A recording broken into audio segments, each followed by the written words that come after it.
Le président de la Chambre des représentants, Kevin McCarthy, a rencontré la présidente de Taïwan, Tsai Ing-wen, à Simi Valley en Californie mercredi. McCarthy a déclaré qu'ils avaient eu une discussion très productive sur les moyens de renforcer les liens entre les États-Unis et Taïwan.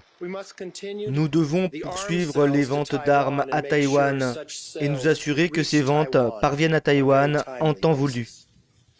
Deuxièmement, nous devons renforcer notre coopération économique, en particulier dans les domaines du commerce et de la technologie.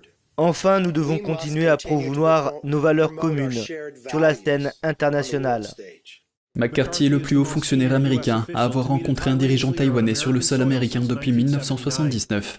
Il a déclaré que le soutien de l'Amérique à Taïwan serait résolu, inébranlable et bipartisan.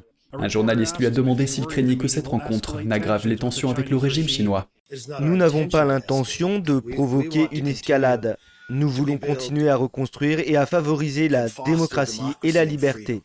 Le régime chinois affirme que Taïwan fait partie de son territoire, bien qu'il n'ait jamais contrôlé l'île.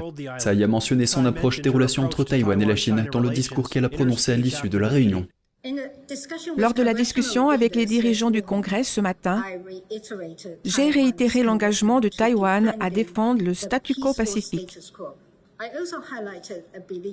J'ai également mis l'accent sur une conviction défendue par le président Reagan. Pour préserver la paix, nous devons être forts. Un groupe bipartisan de membres du Congrès américain a participé à la réunion, dont Pete Aguilar, président du groupe démocrate de la Chambre des représentants. J'ai indiqué à la présidente Tsai que les démocrates de la Chambre ne renonceront jamais à cette relation et qu'ils travailleront main dans la main avec l'administration Biden pour affirmer notre engagement, car nous comprenons le rôle unique, le rôle vital que joue Taïwan dans la région. Le régime chinois entend réagir vivement à cette rencontre, lorsque Nancy Pelosi, alors présidente de la Chambre des représentants, s'est rendue à Taïwan en août dernier. La Chine a réagi en procédant à ses plus grands exercices de tir réel depuis des décennies.